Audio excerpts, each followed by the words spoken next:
Hello दोस्तों, आपका स्वागत है आपके अपने यूट्यूब चैनल मैथ मस्ती 18 पर। दोस्तों, आज से हम यूटेट लेवल फर्स्ट के प्रीवियस ईयर क्वेश्चंस की सीरीज स्टार्ट कर रहे हैं। दोस्तों, आज हम 24 मार्च 2021 का सेट सॉल्व करेंगे। दोस्तों, यकीन मानो आपको बहुत ही कुछ सीखने को मिलेगा और बहुत ही इंटरेस्टिंग तरीके से आप जान पाओगे कि सवाल को कैसे कुछ ही सेकंडों में उड़ाया जाता है। तो चलिए दोस्तों, पहले सवाल को हम हलवा कैसे बनाते हैं, चलिए ले चलते हैं आपको पहले क्वेश्चन की ओर। तो आपके सामने पहला क्वेश्चन ये रहा। पहला क्वेश्चन क्या कह रहा है, बहुत ही इंपॉर्टेंट क्वेश्चन है। क्या कह रहा है कि चित्र में दिए गए ठोस का नाम है। बहुत ही आसान सवाल है ना, आपका डायरेक्ट आंसर आना चाहिए त्रिभुजाकार प्रिज्म है। दोस्तों, कैसे, आप मुझे बताओ। आपको प्रिज्म और पिरामिड के बारे में पता होगा कि पिरामिड क्या होता है और प्रिज्म क्या होता है। छोटे सी डेफिनेशन आप अभी ध्यान कर लीजिए कि प्रिज्म क्या होता है, जिसकी दोनों सतह मतलब अप और बॉटम, मतलब कि बोथ सरफेस, दोनों सतह वो अप और बॉटम मतलब ऊपर और नीचे की दोनों सतह जो होती है ना, वो क्या होती है, हमारी इक्वल होती है। इसको क्या बोलते हैं, प्रिज्म बोलते हैं। अब बात करते हैं कि पिरामिड क्या होता है। पिरामिड इसी का जस्ट अपोजिट होता है। दोस्तों, पिरामिड क्या होता है मेरे भाई, पिरामिड इसका जस्ट अपोजिट होता है। मतलब कि इसमें बोथ सरफेस जो होती है ना, अप एंड बॉटम की, वो इक्वल नहीं होती हैं। बोथ सरफेस जो होती हैं वो इक्वल नहीं होती है। पिरामिड में क्या होता है, एक पीक पॉइंट होता है, टॉप पर एक पीक पॉइंट होता है जहां पर सारी वर्टेक्स मतलब जो भी भुजाएं है ना उसको जाकर मिलती हैं, वो क्या कहलाता है, पिरामिड कहलाता है। आप प्रिज्म ध्यान रखिए, प्रिज्म क्या होता है, दोनों साइडें जो होती हैं अप एंड बॉटम जो कितनी होती है, इक्वल होती हैं। दोस्तों, समान होती हैं। आप मुझे बताओ, यहाँ देखो अब क्या है, ये ट्रायंगल दे रखा है, एक ये ट्रायंगल दे रखा है आप, और बॉटम की बात करें अगर ध्यान से देखोगे ना तो अप और बॉटम में दोनों क्या है, एक ट्रायंगल दे रखे हैं। मतलब कि ये प्रिज्म है क्योंकि इसकी दोनों सतह है ना वो समान है। अब बात ये आता है ये प्रिज्म है कैसा। आप मुझे बताओ, जिस टाइप का फिगर दिया गया है ना, आपको जिस तरीके का फिगर दिया गया है, यहाँ देखो फिगर किस प्रकार का दिया गया है। एक फिगर दिया गया है यहाँ पर त्रिभुजाकार, यहाँ पर फिगर जो दिया गया है वो आपको क्या दिया गया है, एक त्रिभुजाकार फिगर दिया गया है। इसका मतलब ये हुआ कि ये प्रिज्म तो है, लेकिन ये कैसा प्रिज्म है, त्रिभुजाकार प्रिज्म है। दोस्तों, इस सवाल को देखते ही आप अगर ऑप्शन पर नजर डालते ना तो देखते कि दोनों सरफेस समान है, तो इसका मतलब ये पिरामिड तो होगा नहीं। अब देखना, ये ट्रायंगल वाइज बना है, ये आयताकार नहीं होगा। आयताकार कैसा, ऐसे होता है आयताकार ना, जिसकी 4 साइड होती है, यहाँ तो 3 ही साइडें हैं। इसका मतलब ये आयताकार प्रिज्म भी नहीं होगा। ऑप्शन सी की सही होना इसकी मजबूती हो जाती है। उम्मीद करता हूँ दोस्तों पहला क्वेश्चन अगर आपको बहुत ही अच्छे समझ में आया हो तो प्लीज लाइक कीजिए, और चैनल पर नए हो तो सब्सक्राइब जरूर कर लेना। दोस्तों, चलिए बढ़ते हैं क्वेश्चन नंबर दूसरे की ओर और देखते हैं क्वेश्चन नंबर दूसरा हमारा क्या कह रहा है। बहुत ही आसान सवाल है। क्या कह रहा है कि 5 क्रमागत प्राकृतिक संख्याओं का औसत एम है। बहुत ही आसान सवाल है। यदि अगले 3 प्राकृतिक संख्याओं को सम्मिलित किया जाए, ठीक है, तो नया औसत यम जो कि 5 क्रमागत प्राकृतिक संख्याओं का औसत क्या है, हमारा यम, जो कि यम से कितना अधिक होगा। दोस्तों, बहुत ही आसान सवाल है, एक्स बाय जेड मानने की जरूरत नहीं है। आपका डायरेक्ट आंसर आना चाहिए कि option B is the right answer. पता कैसे, आप मुझे बताओ, पहली क्रमागत संख्या क्या है हमारी, 1, ठीक है। अगर मैं इसके एवरेज की बात करता हूं ना, इसका एवरेज क्या होगा, 1/1। एवरेज मतलब क्या होता है, एवरेज मतलब क्या होता है, टोटल सम। ऊपर जो होता है सभी नंबरों का नंबर दे रखे होते हैं। एवरेज क्या होता है, total sum, total sum upon total number.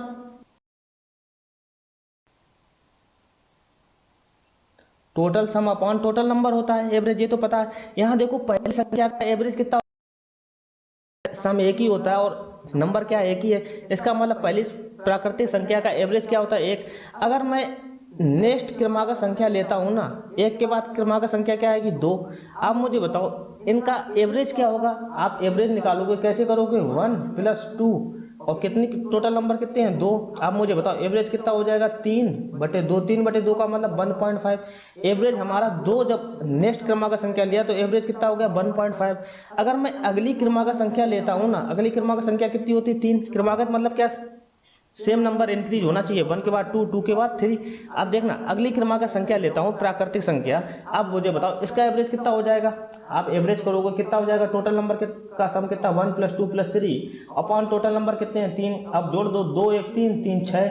अब 6/3 करोगे ना तो 6/3 कितना आता है हमारा, 2 आता है। इसका मतलब जब अगली प्राकृतिक संख्या ली क्रमांक मैं निकाल दूंगा ना, कितना आएगा हमारा, 2 आएगा। अब यहाँ से कॉन्सेप्ट देखो, जैसे मैंने नेक्स्ट क्रमांक संख्या ली ना, एवरेज हमारा कितने से बढ़ गया, 0.5 से बढ़ गया। फिर मैंने नेक्स्ट क्रमांक संख्या ली ना, तब भी एवरेज जो है हमारा वो 0.5 से बढ़ रहा है। इसका मतलब ये है कि अगर आप नेक्स्ट क्रमांक संख्या लोगे ना अगली, तब भी एवरेज आपका कितना बढ़ेगा, 0.5 से बढ़ेगा। ये है कॉन्सेप्ट दोस्तों। इसका मतलब आप मुझे बताओ 5 क्रमांक संख्या है जिनका औसत यम है, आप मुझे बताओ अगली 3 क्रमांक संख्याओं को सम्मिलित करते हो जहां पर यम है। आप मुझे बताओ यहाँ से अगली 3 क्रमांक संख्याएं जो है ना वो शामिल करते हो, तो एवरेज की बात करूंगा ना तो एवरेज कितना बढ़ जाएगा। यहाँ देखो अगली क्रमांक संख्या देखो 0.5 से बढ़ जाएगा, यहाँ देखो कितना बढ़ जाएगा, 0.5 से बढ़ जाएगा, यहाँ देखो कितना बढ़ जाएगा, 0.5 से बढ़ जाएगा। मतलब कि जो एवरेज यम था उससे एवरेज कितना अधिक हो जाएगा, 0.5 कितना हो जाएगा हमारा, 1.5। 1.5 option B is the right answer. ऐसे क्वेश्चन को हलवा बनाओ दोस्तों। इस क्वेश्चन का सलूशन आपको बहुत ही अच्छा लगा होगा तो प्लीज एक लाइक कीजिए दोस्तों। जब भी आपका क्रमांक संख्या नेक्स्ट लोगे ना तो हमेशा एवरेज ध्यान रखना कि 0.5 से बढ़ता है। ये कॉन्सेप्ट है दोस्तों। उम्मीद करता हूँ ये क्वेश्चन आपको बहुत ही अच्छे समझ में आया होगा। चलिए बढ़ते हैं क्वेश्चन नंबर तीसरे की ओर। तो देखते हैं क्वेश्चन नंबर तीसरा हमारा क्या कह रहा है। यदि मूलधन और 5 वर्षों के साधारण ब्याज का अनुपात 10:3 है तो ब्याज की दर क्या होगा। बहुत ही आसान सवाल है, option A is the right answer. दोस्तों बेसिक्स तो आपने बहुत ही किया होगा कि आपको पता होगा कि एसआई बराबर क्या होता है। जब भी साधारण ब्याज की बात करें एसआई बराबर principal rate into time upon 100 होता है। लेकिन ये फार्मूला लगाने की जरूरत नहीं है। आप मेरी बात ध्यान से समझना, जब भी आपको मूलधन और साधारण ब्याज का अनुपात दिया गया हो 10:3 और आपको टाइम दिया गया हो, आपको ब्याज की दर निकालना हो तो आपको कुछ नहीं करना, मूलधन और साधारण ब्याज जो है ना 10 × 3 करना है और उसमें समय से भाग दे देना। 10 दिया 30, 30/5 करोगे ना तो कितना आ जाएगा, 5 छक्का 30। आर बराबर कितना हो जाएगा, 6%। आर बराबर रेट ऑफ कितनी हो जाएगी, 6%। मतलब 5 से काट दो ना, 5 छक्का 30। इतना तो कर ही सकते हो, बच्चे तो हो नहीं, गुणा भाग करना आता होगा। तो आप ध्यान रखना, जब भी आपको मूलधन और साधारण ब्याज का अनुपात दिया गया हो, दोनों का मल्टीप्लाई कीजिए, उसमें टाइम से डिवाइड कीजिए, आपका ब्याज की दर निकल आएगी बहुत ही आसानी से। उम्मीद करता हूं दोस्तों क्वेश्चन नंबर 3 बहुत ही अच्छे समझ में आया होगा। चलिए बढ़ते हैं क्वेश्चन नंबर 4 की ओर और देखते हैं क्वेश्चन नंबर 4 हमारा क्या कह रहा है। क्या कह रहा है कि यदि एक व्यक्ति अपनी चाल को कम करके 2/3 कर देता है तो वह एक निश्चित यात्रा करने में 1 घंटा अधिक लेता है। ठीक है, समान चाल से यात्रा करने में लिया गया जाने वाला समय क्या होगा। मतलब कि आप मुझे बताओ, कोई व्यक्ति है एक स्पीड से चल रहा है और कुछ समय लग रहा है तो वो एक डिस्टेंस पे पहुंच रहा है, मतलब कि दूरी पर। अब क्या कह रहा है कि वही स्पीड को हम 2/3 कर देता हूं और टाइम हमारा टाइम जो है हमारा 1 घंटा ज्यादा लगता है, लेकिन डिस्टेंस तो समान है। आपने खूब पढ़ा होगा कि क्या पढ़ा होगा कि डिस्टेंस बराबर क्या होता है, स्पीड इनटू टाइम क्या होता है हमारा, डिस्टेंस बराबर होता है। आप मुझे बताओ डिस्टेंस तो समान ही है। जैसे मैं कहूं, आप क्या कह रहा है कि मान लो कोई व्यक्ति है वो एस स्पीड से, मतलब समान स्पीड से चला, उसको टाइम टी लगा, ठीक है लगा, उसने कितनी डिस्टेंस, स्पीड इनटू टाइम बराबर क्या होता है, डिस्टेंस होता है।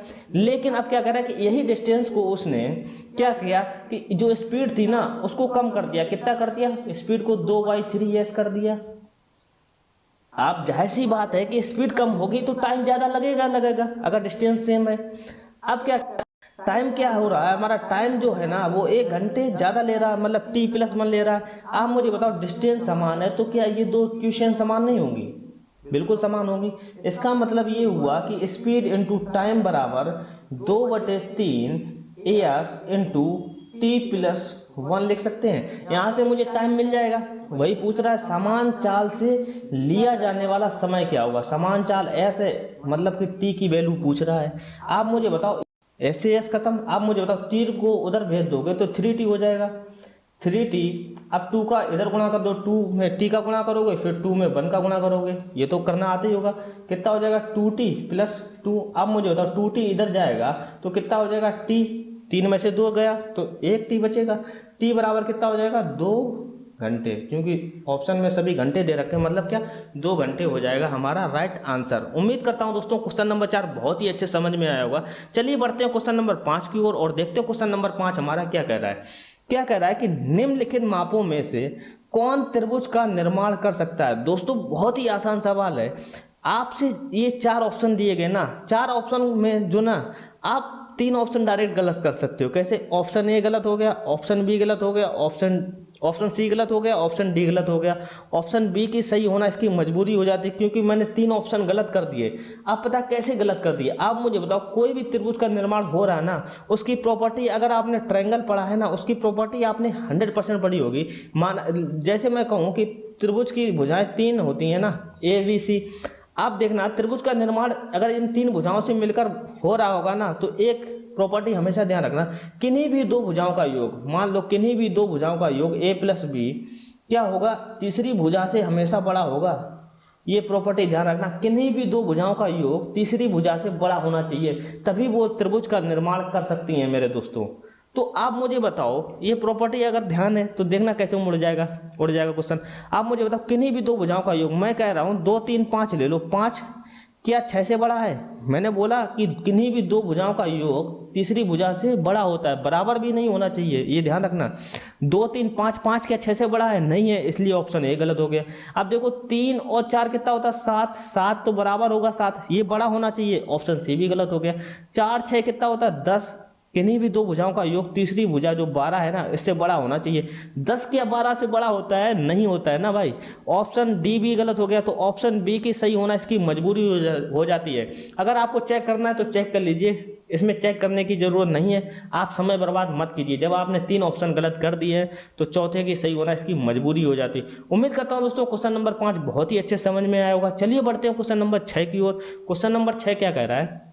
बहुत ही आसान सवाल है। क्या कह रहा है कि log बेस में √2 दे रखा है और √8 का मान है। बहुत ही आसान सवाल है। इसके लिए आपको 2 प्रॉपर्टी पता होनी चाहिए। 2 प्रॉपर्टी क्या है? जैसे मैं कहूँ log, यहाँ बेस में a मान लो, m की पावर n होता है ना, जब मैं log पढ़ाऊंगा तो आपको बहुत ही अच्छे से समझ में आएगा, आंसर मार सकते हो। जब मेरे कॉन्सेप्ट पढ़ लोगे ना, ऑप्शन 3 मतलब option B is the right answer, इसका आंसर। आप मुझे बताओ, log बेस ए m की पावर n है ना, इसको हम क्या लिख सकते हैं? n log a बेस में a है इंटू m कर सकते हैं। अगर आपको ये कहा जाए कि log जो भी बेस में a है, अगर यहाँ पर भी a ही दिया गया है ना, तो इसकी वैल्यू क्या होती है? 1 होती है। क्यों होती है? जब आपको log पढ़ाऊंगा तब बता दूंगा। आप मुझे बताओ, ये दिया क्या गया? log √2 बेस में दे रखा है। √8 को आप क्या लिख सकते हो? √2 की पावर 3 लिख सकते हो। अगर आपको नहीं आता है तो आप सोचो कि मैंने √8 को कैसे मैंने √2 की पावर 3 लिख दिया है। जब आप सोच लोगे, अगर आता होगा तो बढ़िया, नहीं आता है तो आपको कैलकुलेशन करने की नीड है। आप अपनी कैलकुलेशन पर सुधार करो। आप मुझे बताओ, log √2 की पावर 3 मतलब कि यहाँ देखो m की पावर n आ गया। आप मुझे बताओ, m की पावर n है तो आप क्या लिख सकते हो? n बाहर ले सकते हो, log √2 और √2 लिख सकते हो। आप मुझे बताओ, ये देखो बेस और ये जो बेस है ना, दोनों समान हो गए। log √2 आ रहा, इसका मतलब ये हुआ log a बेस में जो है ना, log a बेस a लिखा है, log a बेस a का मान कितना होता है? 1 होता है। इसकी वैल्यू क्या हो जाएगी? 1। 3 × 1 कितना आएगा? 3 आ जाएगा। ये सब आप माइंड में ही कैलकुलेशन कर सकते हो। उम्मीद करता हूं दोस्तों क्वेश्चन नंबर 6 बहुत ही अच्छे समझ में आया होगा। चलिए बढ़ते हैं क्वेश्चन नंबर 7 की ओर। क्वेश्चन नंबर 7 देखते हैं क्या कह रहा है। क्या कह रहा है कि त्रिभुज की तीनों मध्यकाओं का प्रच्छेद बिंदु कहलाता है। दोस्तों फैक्ट वाइज सवाल है ना, इसका डायरेक्ट आंसर आएगा option D is the right answer. देखना कैसे? आप मुझे बताओ, त्रिभुज की तीनों मध्यकाओं, आपने ट्रायंगल पढ़ा होगा ना, नहीं पढ़ा है तो मैं पढ़ाऊंगा, बेखबर रहिए, आप परेशान होने की जरूरत नहीं। त्रिभुज की तीनों मध्यकाओं का प्रच्छेद बिंदु क्या कहलाता है? हमारा सेंटर कहलाता है। ये ध्यान रखना, सेंटर कहलाता है, मतलब कि क्या कहलाता है? केंद्रक कहलाता है। ये प्रॉपर्टी है बहुत ही अच्छे से ध्यान होनी चाहिए। अब आपके लिए सवाल क्या है कि आप मुझे बताना कमेंट बॉक्स में परकेंद्र क्या होता है, अंतः केंद्र क्या होता है, लंब केंद्र क्या होता है। ये सभी चीज़ों को आप मुझे डिस्कस करना। अगर आपको नहीं आता है तो आप इन सब चीज़ों को सर्च करो और पता करो कि परकेंद्र क्या होता है, अंतः केंद्र क्या होता है, लंब केंद्र क्या होता है। चलिए बढ़ते हैं क्वेश्चन नंबर 8 की ओर और देखते हैं क्वेश्चन नंबर 8 क्या कह रहा है। क्या कह रहा है कि एक रेलगाड़ी 800 मीटर तथा 400 मीटर लंबे दो पुलों को क्रमशः 100 सेकेंड तथा 60 सेकेंड में पार करती है। रेलगाड़ी की लंबाई होगी, आप मुझे बताओ। आपको पता होगा कि स्पीड बराबर क्या होता है, मतलब जो भी स्पीड होगी, स्पीड अगर मान लो रेलगाड़ी की जो स्पीड होगी, स्पीड बराबर क्या होता है, डिस्टेंस अपॉन टाइम होता है। क्योंकि मैंने बताया है कि डिस्टेंस बराबर क्या होता है, स्पीड इनटू टाइम। यहाँ से स्पीड नहीं निकल आएगी, टी को इधर भेज दो तो डिस्टेंस अपॉन टाइम। आप मुझे बताओ डिस्टेंस यहाँ है क्या। जब भी रेलगाड़ी और किसी पुल के बारे में सवाल आए ना तो डिस्टेंस यहाँ क्या हो जाती है, टोटल डिस्टेंस। टोटल डिस्टेंस मतलब समझे, रेलगाड़ी की लंबाई और प्लस पुल की लंबाई, और टी क्या होता है, वही हमारा टाइम, कितने रेलगाड़ी समय में पार कर रही है। ये चीज़ ध्यान रखना। आप मुझे बताओ यहाँ पर क्या कह रहा है कि एक रेलगाड़ी है 800 मीटर और 400 मीटर दो लंबे पुलों को क्रमशः 100 सेकेंड और 60 सेकेंड में पार करती है। रेलगाड़ी की लंबाई क्या होगी। आप मुझे बताओ, जैसे ये पुल दे रखा है ना, ये पुल है और यहाँ पर एक रेलगाड़ी है, ये रेलगाड़ी है मान लो, समझे, ये रेलगाड़ी है। इस पुल को पार करेगी ना, तो पुल को पार करते करते, पुल पार कब होगा, जब यह रेलगाड़ी अपने जो स्टार्टिंग, जो लास्ट पॉइंट है ना, जो पुल का स्टार्टिंग पॉइंट है और रेलगाड़ी का लास्ट पॉइंट है, दोनों समान आ जाएंगे ना, तब इस रेलगाड़ी को कंप्लीट पार हो जाएगा। रेलगाड़ी यहाँ से स्टार्ट होगी, यहाँ से स्टार्ट होगी और ये चलते चलते चलते चलते कहाँ तक जाएगी, ये यहाँ तक पहुँच जाएगी, ये जाके कंप्लीट पार होगा। इसका मतलब पुल की लंबाई जो, अगर पी मान लो रेलगाड़ी लंबाई एल है, तो कंप्लीट डिस्टेंस कितनी चलेगी रेल, पी प्लस एल चलेगी, तभी तो कंप्लीट पार होगा डिस्टेंस। पी प्लस एल चलने के बाद में रेलगाड़ी पुल को जो है ना पूरा पार कर देगी। ये बहुत ही बेसिक डेफिनेशन है, आपको समझ में आनी चाहिए। नहीं आती है तो आप थोड़ा प्रैक्टिस कीजिए। आप मुझे बताओ, स्पीड, रेलगाड़ी की स्पीड के बारे में कुछ कहा नहीं गया है, तो स्पीड इसकी समान होगी, स्पीड समान होगी, स्पीड समान होगी। पहले पुल की लंबाई कितनी है, स्पीड मान लो, स्पीड बराबर क्या है, डिस्टेंस कितना है, डिस्टेंस मतलब टोटल डिस्टेंस। टोटल डिस्टेंस पहले पुल की लंबाई कितनी है 800 और रेलगाड़ी की लंबाई हमें पता नहीं, तो टोटल डिस्टेंस कितनी हो जाएगी 800 plus L upon time. Time कितना लग रहा है, 100 सेकंड लग रहा है, टाइम पहला 100 सेकंड लग रहा है। स्पीड बराबर क्या होगा, डिस्टेंस अपॉन टाइम है, तो दूसरे भी पुल को इतनी ही स्पीड में पार करेगी। आप मुझे बताओ दूसरे पुल की लंबाई कितनी है 400, रेलगाड़ी की लंबाई तो सेम ही होगी भाई साहब, एक ही रेलगाड़ी है ना। आप मुझे बताओ दूसरे पुल को कितने सेकंड में पार कर रहा है, 60 सेकंड में। आप मुझे बताओ स्पीड दोनों की समान है, तो क्या ये दोनों इक्वेशन समान नहीं होंगी, बिल्कुल समान होंगी। आप देखना इसको मैं कैसे लिख दे रहा हूँ, 800 plus L upon 100 is equal to 400 plus L upon 60 होगा। ये चीज समझ गए। अब यहाँ से लंबाई पता चल जाएगी रेलगाड़ी की, लेकिन आप इसको सॉल्व नहीं करना। सॉल्व क्यों नहीं करना, आप मुझे बताओ ऑप्शन किस लिए दिए गए हैं भाई साहब। अगर रेलगाड़ी की लंबाई 100 मीटर रखूंगा ना, तो इधर 100 रखूंगा और इधर 100 रखूंगा, दोनों के मान हमारा बराबर होना चाहिए, क्योंकि बीच में इक्वल टू लगा है। आप मुझे बताओ 800 प्लस 100 कितना होगा, 900 बटे 100 कितना हो जाएगा, 9 हो जाएगा। अब देखना 400 प्लस एल करोगे कितना हो जाएगा, 500 बटे 60, कभी 9 होगा, नहीं होगा। इसका मतलब ऑप्शन ए गलत हो जाएगा। अब देखो 200 रखो, 800 और 200 कितना हो जाएगा 1000, 1000 बटे 100 करोगे कितना आएगा, 10 आएगा। अब यहाँ देखो कि 400 प्लस 200 कितना हो जाएगा 6, यहाँ एल बराबर 200 रखोगे ना, 400 प्लस 200 कितना हो जाएगा 600, 600 बटे 60 करोगे ना तब भी 10 आएगा। दोनों साइडें बराबर आ रही है, इसका मतलब रेलगाड़ी की लंबाई जो होगी ना वो कितनी होगी, 200 मीटर होगी मेरे भाई साहब। 200 मीटर मतलब option B is the right answer. दोस्तों क्वेश्चन इक्वेशन सॉल्व करने की जरूरत नहीं है, ऑप्शन का सहारा लीजिए, आपकी चीजें आसान हो जाएंगी। उम्मीद करता हूं दोस्तों क्वेश्चन नंबर 8 बहुत ही अच्छे समझ में आएगा। चलिए बढ़ते हैं क्वेश्चन नंबर 9 की ओर और देखते हैं क्वेश्चन नंबर 9 क्या कह रहा है। क्या कह रहा है कि 1559 डेसीग्राम बराबर है। आप मुझे बताओ 1559 डेसीग्राम बराबर है, इसकी प्रॉपर्टी आपको ध्यान होना चाहिए। क्या होता है इसकी, कि मिली सेंटी डेसी ग्राम डेका हेक्टो किलोग्राम।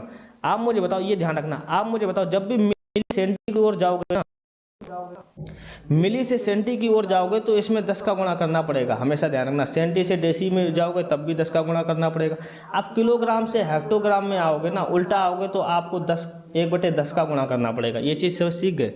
आप मुझे बताओ 1559 डेसी ग्राम दे रखा है यहाँ पर, डेसी ग्राम 1559 डेसी ग्राम दे रखा है। आपको पूछ क्या रहा कि ग्राम, यहाँ से मुझे बताओ जब आप ग्राम में जाओगे तो आपका 10 का गुणा करना पड़ेगा। मतलब कि यहाँ देखना 10, यहाँ से कैलकुलेशन देखो, 10 डेसी ग्राम बराबर क्या होगा हमारा, 10 का गुणा करोगे ना, 10 डेसी ग्राम बराबर कितना हो जाएगा, 1 ग्राम। आप मुझे बताओ 1 डेसी ग्राम बराबर क्या हो जाएगा, 1/10 ग्राम। आप मुझे बताओ कितना दे रखा, 1559 डेसी ग्राम दे रखा। तो 1559 जो डेसी ग्राम होगा वो कितना हो जाएगा, 1559/10 ग्राम। इसका मतलब क्या हो जाएगा, 155.9 ग्राम। 155.9 ग्राम दे नहीं रखा, 15.59 ग्राम दे रखा, ये गलत हो जाएगा ऑप्शन। आप मुझे बताओ क्या डेका ग्राम हो सकता है। आप ग्राम से, अब डेसी से ग्राम, ग्राम से डेका ग्राम, मतलब गुणा 10 करोगे। इसका मतलब ये हुआ 1 डेसी ग्राम बराबर क्या हो जाएगा हमारा, 1/100 जो होगा, 1/100 डेका ग्राम हो जाएगा। मतलब का 100 आप करोगे ना, 1559 करोगे, 1559 का गुणा करोगे तो यहाँ कितना आ जाएगा, 1559 बटे, इधर बता रहा हूँ, 1559/100 होगा। मतलब कि 15.59 डेका ग्राम। 15.59 डेका ग्राम कहीं दे रखा, नहीं दे रखा, ये 155 दे रखा है, गलत हो जाएगा। अब देखो किलोग्राम और हेक्टोग्राम, पहले हेक्टोग्राम चेक कर ले रहा हूँ। आप देखना हेक्टोग्राम में जाओगे फिर गुणा 10 करोगे, मतलब कि 10 गुणा 10 गुणा 10 कितना हो जाएगा, 1000 डेसी ग्राम बराबर क्या हो जाएगा, 1 हेक्टोग्राम हो जाएगा। आप मुझे बताओ 1 डेसी ग्राम बराबर क्या हो जाएगा, 1/1000 हेक्टोग्राम हो जाएगा। आप मुझे बताओ 1559 अगर गुणा करेंगे, 1559 डेसी ग्राम, जो इधर भी करना पड़ेगा, 1559 गुणे 1/1000 हेक्टोग्राम। अब बताओ, आप मुझे बताओ 1559/1000 करोगे कितना आ जाएगा, 1.559 हेक्टोग्राम। 1.559 हेक्टोग्राम दे रखा, बिल्कुल दे रखा, option D is the right answer. तो ये ऑटोमेटिक गलत हो जाएगा। तो उम्मीद करता हूँ दोस्तों इस तरह की कैलकुलेशन जब भी आए, तो जब मैं पैमाने पढ़ाऊंगा ना आपको कंप्लीट, तो आपको बहुत ही अच्छे समझ में आएगा। अभी के लिए ये चीज़ सीख लो कि मिली से सेंटी जाएंगे तो गुणा 10 करना पड़ेगा। मतलब कि 10 मिलीलीटर बराबर कितना हो जाएगा, 1 सेंटीमीटर। अब सेंटी से डेसीमीटर जाएंगे तो क्या हो जाएगा, 10 सेंटीमीटर बराबर डेसीग्राम। समझे, ये चीज़ सीख गए। ये चीज़ अगर सीख गए हो ना तो आप सवालों को उड़ा दोगे। अब यहाँ देखना, यहाँ चाहे ग्राम हो, समझे, यहाँ चाहे लीटर हो, कोई फर्क नहीं पड़ता है, कोई दिक्कत नहीं है। यहाँ कुछ भी होना चाहिए, लीटर हो, ग्राम हो, चाहे मीटर हो, यहाँ चीज़ें समान ही लगेंगी। यहाँ देखो डेसी ग्राम है तो यहाँ डेसी लीटर हो जाएगा, डेसी मीटर हो जाएगा। समझे, चीज़ें सेम होंगी। यहाँ चाहे ग्राम लीटर मीटर हो, कोई दिक्कत नहीं, कंडीशन हमारी यही लगेगी। जब भी हम मिली, जैसे यहाँ ग्राम है तो यहाँ अगर लीटर होता तो मिलीलीटर से हम सेंटीलीटर में जाते, समझे। ऐसे मिलीमीटर से हम सेंटीमीटर में जाते। आप मुझे बताओ मिलीमीटर से आप सेंटीमीटर में जाओगे तो 10 मिलीमीटर बराबर क्या हो जाएगा हमारा, 1 सेंटीमीटर। समझे, तो 1 मिलीमीटर बराबर क्या हो जाएगा, 1/10 सेंटीमीटर। ये चीज़ आपको आ गई। अब जो निकाला गया, जितने मिलीमीटर बोल रहा है उतने सेंटीमीटर में कन्वर्ट कर सकते हो। तो उम्मीद करता हूँ दोस्तों आपको कन्वर्ट करना सीख गया होगा, लेकिन मैं अभी और अच्छे से सिखाऊंगा जब आपको पैमाने की नॉलेज दूंगा कंप्लीट। चलिए दोस्तों बढ़ते हो क्वेश्चन नंबर 10 की ओर और देखते हो क्वेश्चन नंबर 10 हमारा क्या कह रहा है। क्या कह रहा है कि 10 नल एक टैंक को 24 मिनट में भर सकते हैं। टैंक को 1 घंटे में भरने के लिए कितने नलों की आवश्यकता है। दोस्तों MDH, बस MDH मतलब M1D1H1 इक्वल टू M2D2H2। बस आपको यही फार्मूला लगाना है, बस और कुछ नहीं। अगर वर्क दे रखा है 1/3 2/3 W1 तो वर्क भी लगा दो। अब यहाँ पर क्या नहीं दे रखा है, जो नहीं दे रखा उसको कट्टम किट्टा कर दो, वर्क समान है। घंटा दे रखा है आपको, दिन नहीं दे रखा है तो डी खत्म हो जाएगा, यहाँ से भी डी खत्म, वर्क भी खत्म। मतलब आपका क्या हो जाएगा, M1H1 इक्वल टू M2H2। यहाँ देखो मैन होता है, लेकिन मैन की जगह यहाँ पर क्या है, नल है। भाई साहब नल की जगह हम इंसान कर दें, कोई फर्क, कॉन्सेप्ट पे कोई फर्क नहीं आएगा। चाहे नल करें चाहे इंसान करें, बात बराबर हो जाएगी अगर लॉजिकल मैथमेटिकल भाषा में कहें। आप मुझे बताओ कितने नल हैं, 10 नल हैं, कितने घंटे में भरते हैं, मतलब कि 24 मिनट में भरते हैं। 24 मिनट में आपको बताने कि यहाँ कितने नलों की आवश्यकता है, मतलब कि कितने, यहाँ नल M की जगह N कर दो, नल ही तो बनाना है। अब कितने नलों की आवश्यकता है यदि टैंक को 1 घंटे में भरा जाए। 1 घंटे में मतलब 60 मिनट, दोनों को मिनट ही मिनट में करना होगा, समझे। आप मुझे बताओ, यहाँ देखो 10 गुणे 24 कितना होता है 240 इक्वल टू n गुणे 60। आप मुझे बताओ n की वैल्यू मैं क्या रखूंगा कि मुझे दोनों का मल्टीप्लाई करने पर 240 मिले। आप मुझे बताओ, जाहिर सी बात है n की वैल्यू आप क्या रखोगे, 4 रखोगे ना। 4 गुणे 60 कितना होता है 240, तभी तो इक्वल टू आएगा। चाहे आप ऐसे कर लो, चाहे काट लो 0 से 0। अब 6 चौको 24, ऐसे भी कर सकते हो। ये आपको काटना क्यों, समय बर्बाद नहीं करना, आपको थोड़ा सा सोचना है, क्योंकि बीच में बराबर दे रखा है तो बराबर की कंडीशन भी सेटिस्फाई होनी चाहिए ना। तो उम्मीद करता हूँ दोस्तों क्वेश्चन 10 आपको बहुत ही अच्छे समझ में आएगा। दोस्तों ये था आज का लास्ट सवाल। दोस्तों नेक्स्ट सवाल अगले सेशन में आपको मिलेंगे। तो उम्मीद करता हूं दोस्तों अगर ये सेशन आपको पसंद आया हो तो फैला दो सभी जगह, प्लीज़ शेयर करना, और चैनल पर नए हो तो प्लीज़ सब्सक्राइब कर देना, ताकि चैनल थोड़ा बहुत आपकी मदद से ग्रो हो सके। चलिए दोस्तों मिलते हैं अगले सेशन में, तब तक के लिए दोस्तों जय हिंद दोस्तों।